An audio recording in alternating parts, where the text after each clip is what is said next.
D'abord, on prend l'homme. On dit d'abord que c'est que l'homme. On dit c'est l'être qui est tout et rien. Il est tout parce qu'il a une parcelle de la puissance créatrice. Et il n'est rien parce qu'une fièvre l'empêche de fois de se lever. Alors donc il est tout et rien. Et alors, on dit, quelle est la vie de l'homme?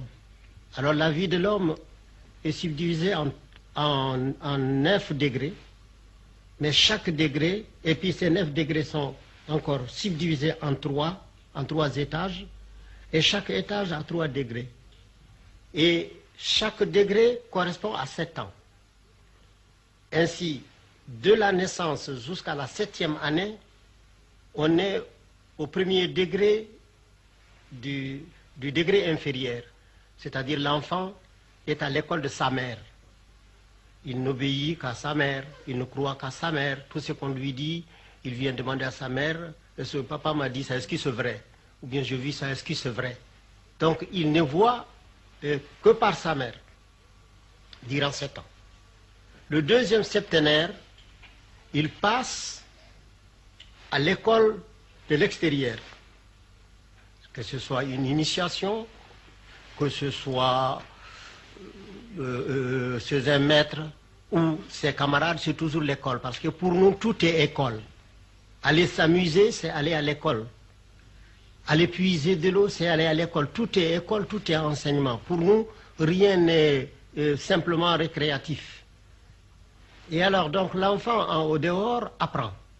Mais il revient toujours pour demander à sa mère si ce qu'il a vu est vrai. Si ce qu'il a entendu est vrai. Et c'est là jusqu'à 14 ans. À partir de 14 ans, c'est-à-dire le deuxième septénaire passé, l'enfant commence à être une personnalité, c'est séparant de sa mère, parce qu'il va vers sa 21e année, il commence à dire à sa mère, non, tu n'as pas compris, c'est pas comme ça. Il commence à raisonner. Et alors à 21 ans, il a fini le petit cycle. Alors, il est censé avoir fait un premier tour dans toutes les initiations. On lui a parlé des êtres vivants, immobiles. On lui a parlé des êtres vivants, mobiles. Ensemble, pour parler comme un terme, on lui a parlé du règne animal, on lui a parlé du règne végétal, on lui a parlé du règne minéral. Alors maintenant, il approfondit ça encore, durant 21 ans, qui constitue trois âges encore. Le deuxième 21 ans viennent renforcer les premiers 21 ans. Et alors ce n'est qu'à 42 ans qu'il a droit à la parole. Alors là on dit qu'il est un homme fait. Et quand il commence à parler, on dit il va entrer dans la classe des vieux. Alors on lui dit mais quel est ton âge? Si par exemple vous dites 35 ans, on dit attendez les 42 ans. Et maintenant, lorsqu'il a atteint 42 ans, il a droit à la parole.